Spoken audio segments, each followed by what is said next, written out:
अगली अभ्यास है आपकी अभ्यास 5.2। ये हमारा चल रहा है सम्मिश्र संख्याएं। तो देखिए जो 5.2 अभ्यास है इसमें हमें पूरी अभ्यास के सभी प्रश्न एक समान हैं। इसमें किसी प्रश्न में कोई अंतर नहीं है। मैं आपको एक या दो प्रश्न करके बताऊंगा, बाकी उसी के हिसाब से आप सारे प्रश्न करेंगे। इस अभ्यास में केवल हमें सम्मिश्र संख्याओं का मापांक और कोणांक ज्ञात करना है या सम्मिश्र संख्याओं को ध्रुवीय रूप में बदलना है।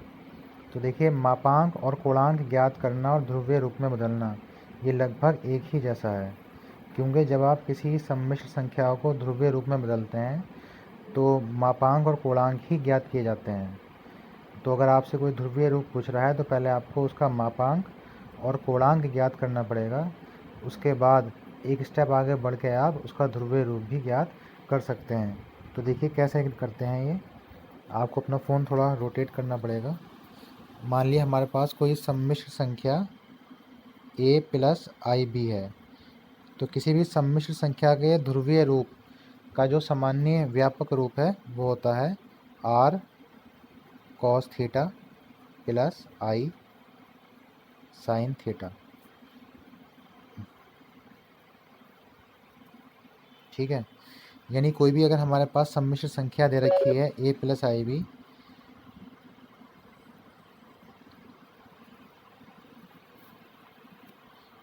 a प्लस आई बी बराबर, तो इसे हम मान लेते हैं r cos theta plus i sin theta के रूप में।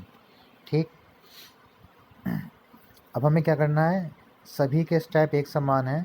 पहले हम इनके वास्तविक और काल्पनिक पदों की तुलना करते हैं।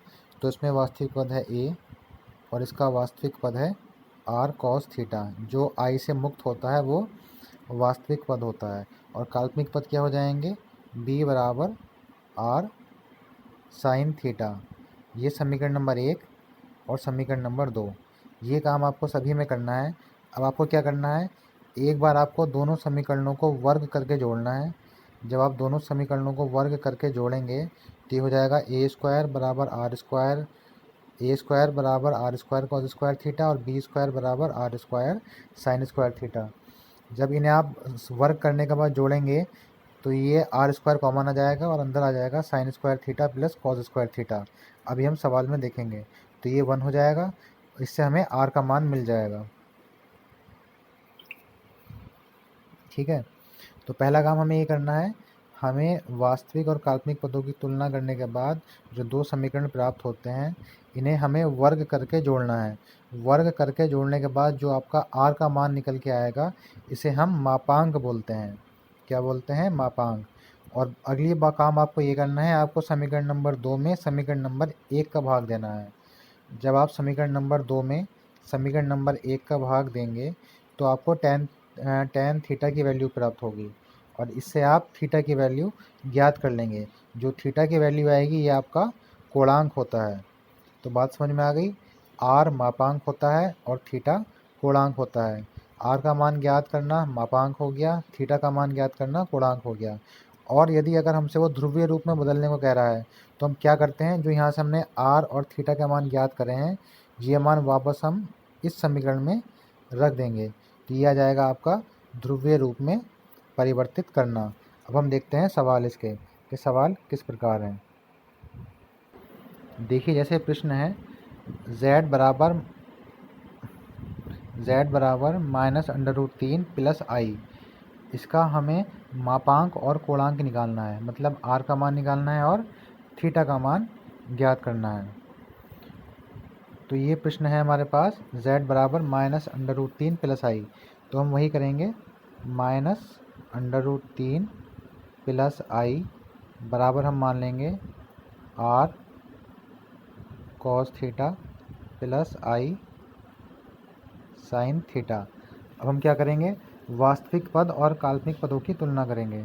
जब हम वास्तविक पद की तुलना करेंगे तो यहाँ वास्तविक पद माइनस का अंडर रूट 3 है और यहाँ वास्तविक पद है r cos थीटा।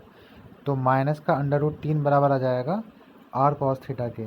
और यहाँ हमारा काल्पनिक पद है i के साथ कुछ नहीं है तो हम 1 मान लेंगे और यहाँ काल्पनिक पद है i के साथ साइन थीटा। तो यहाँ से 1 बराबर आ जाएगा r साइन थीटा, क्योंकि r पूरे के साथ गुणा में है। तो हमें यहाँ से समझ गए। पहले हमने क्या करा है, सवाल को हमने, जो हमारा सवाल था -√3 + i बराबर r cos theta plus i sin theta माना है। फिर हमने दोनों के वास्तविक और काल्पनिक पदों की तुलना करी है, तो वो हमें ये मिला है -√3 बराबर r cos थीटा और 1 बराबर r sin थीटा। अब मैंने बताया था कि अगर हमें मापांक ज्ञात करना है तो हमें दोनों समीकरणों का वर्ग करके जोड़ना पड़ेगा।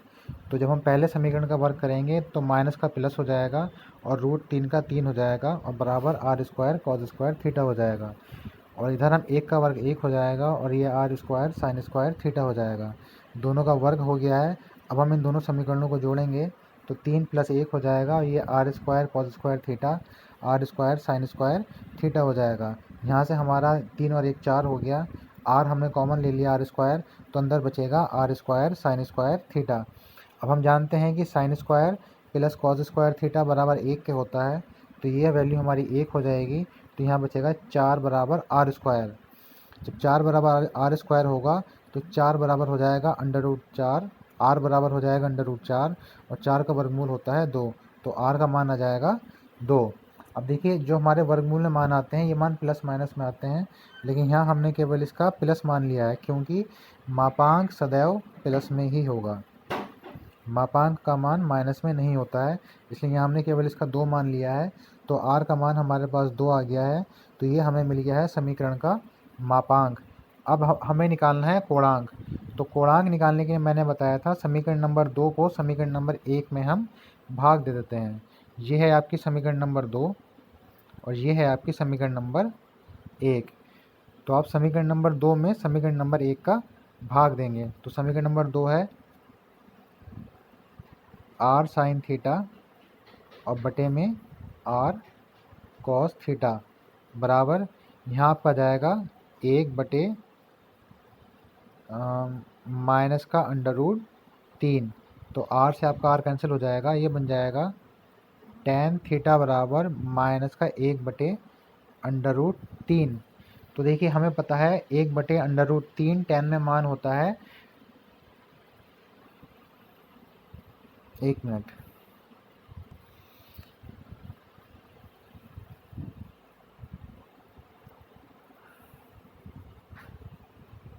हमारे समीकरण था r sin थीटा बटे r cos थीटा बराबर 1 बटे माइनस का √3, साइन r से r कैंसिल हुआ तो tan थीटा बराबर आया था हमारा माइनस का 1 बटे √3।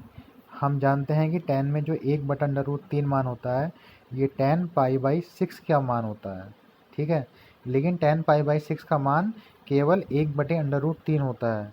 यहाँ मान आ रहा है माइनस में, तो मैंने बताया था अगर tan का मान माइनस में होगा तो हमें दूसरे या चौथे चतुर्थांश में जाना पड़ेगा। तो जब हमें एक ही वैल्यू चाहिए तो हम दूसरे चतुर्थांश में जाएंगे, और दूसरा चतुर्थांश होता है π-θ का। यहाँ थीटा की वैल्यू है π/6, क्योंकि 1 बटे √3 मान होता है π/6 का, और हमें ये मान लाना है माइनस में। तो हमें यहाँ करना पड़ेगा π-θ, अर्थात π-π/6। तो tan थीटा बराबर हो जाएगा यहाँ से tan π-, 1 मिनट, थोड़ा छोटा करते हैं इसे, tan थीटा बराबर हो जाएगा tan π-π/6, क्योंकि tan π-θ बराबर होता है माइनस का tan थीटा, इसलिए। अब इसे हम हल करेंगे π-π/6 को, तो ये बराबर आ जाएगा tan 5π/6। तो tan थीटा का मान आ गया है आपका tan 5π/6, tan से tan कैंसिल, तो थीटा बराबर आपका आ गया है 5π/6। ये आपका कोणांक हो गया है। क्या हो गया? कोणांक। अब यही मान अगर आपने शुरू में माना था -√3 + i बराबर r cos theta plus i sin theta, तो यदि आप r cos theta plus i sin theta में r और थीटा का मान रख दें, r का मान 2 और थीटा का मान 5π/6, तो ये बन जाएगा इसका ध्रुवीय रूप। अर्थात ध्रुवीय रूप बनाने के लिए भी हमें मापांक और कोणांक ज्ञात करते हुए ही एक लाइन आगे बढ़ना पड़ता है। तो ये आपका सवाल हल हो गया है।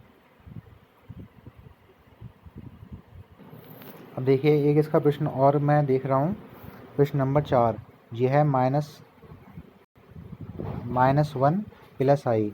इसे हमें ध्रुवीय रूप में लिखना है। तो ध्रुवीय रूप में लिखने के लिए भी हमें पहले क्या करते हैं, मापांक और पूर्णांक ज्ञात करते हैं। तो हम चलेंगे सवाल पे अपने। ये है हमारे पास -1 प्लस आई बराबर मान लेंगे हम r cos थीटा प्लस आई साइन थीटा। ठीक है, तो हम क्या करेंगे, वास्तविक और काल्पनिक पदों की तुलना करेंगे। तो वास्तविक पद इसमें है -1 और इधर है r cos थीटा। तो ये -1 बराबर हो जाएगा r cos थीटा के। दूसरी समीकरण मिलेगी, i के साथ कुछ नहीं है तो 1 मान लिया जाएगा और यहाँ हो जाएगा r साइन थीटा। तो यहाँ से मिल जाएगा हमें 1 बराबर r साइन थीटा। अब हमें ये दो समीकरण मिल गई हैं, एक ये और एक ये। मैंने बताया था पहले हमें क्या करते हैं, r का मान ज्ञात करने के लिए दोनों का वर्ग करके जोड़ देंगे। जब दोनों का वर्ग करेंगे तो इसका वर्ग आ जाएगा ये 1 बराबर r square cos square theta, और इसका वर्ग आ जाएगा ये 1 बराबर r square sine square theta. अब वर्ग करने के बाद हमने दोनों को जोड़ दिया है तो 1 और 1 2 हो जाएगा, और ये r square cos square theta plus r square sine square theta. यहाँ से हम दोबारा r स्क्वायर कॉमन ले लेंगे तो और sign square theta plus cos square theta बराबर 1 हो जाएगा। तो 2 बराबर r स्क्वायर हो जाएगा और r बराबर √2 हो जाएगा। यहाँ हम माइनस वाला चिन्ह छोड़ देंगे, केवल प्लस में लेंगे, क्योंकि मापांक अर्थात r का मान सदैव प्लस में होता है। तो r बराबर √2 आ जाएगा। ये हमें r का मान मिल गया है। अब हमें निकालना है थीटा का मान। तो थीटा का मान ज्ञात करने के लिए हम क्या करेंगे, हम दोनों समीकरणों को भाग कर देंगे। समीकरण नंबर 2 में समीकरण नंबर 1 का भाग दे देंगे। तो ये हो जाएगा r sine theta upon r cos theta बराबर 1 अपॉन -1। r से r कैंसिल हो जाएगा तो tan थीटा बराबर आ जाएगा -1 के। अब हमें पता है tan में एक मान π/4 का होता है, लेकिन यहाँ मान माइनस में आ रहा है। माइनस में आने का तात्पर्य है कि हमें पाई माइनस थीटा करना पड़ेगा। तो tan थीटा बराबर हो जाएगा tan पाई माइनस π/4, थीटा का मान π/4। तो यहाँ से हमें उत्तर मिलेगा tan 3π/4। तो देखिए r का मान हमारा √2 आया था और थीटा का मान यहाँ से हमें मिल गया है 3π/4। ये दोनों मान हम जो हमने ध्रुवीय रूप माना था r cos theta plus i sine theta, उस पर हम r और थीटा का मान रख देंगे। जब उसमें हम r और थीटा का मान रखेंगे तो देखिए हमारे पास था r cos theta plus i sine theta, r पूरे के ब्रैकेट में है। तो r का मान हमने √2 रख दिया है और थीटा का मान हमने देखिए दोनों जगह 3π/4 रख दिया है। तो ये हमारा ध्रुवीय रूप बन गया है। इस प्रश्नावली में कोई भी सवाल इससे अलग नहीं है, सभी सवाल इसी तरह होने हैं, इन्हीं स्टेप को फॉलो करके होने हैं, कुछ भी अलग नहीं है। तो बाकी सारे सवाल आप करेंगे और जो सवाल आपको समझ में नहीं आता है वो सवाल आप पूछ लेंगे।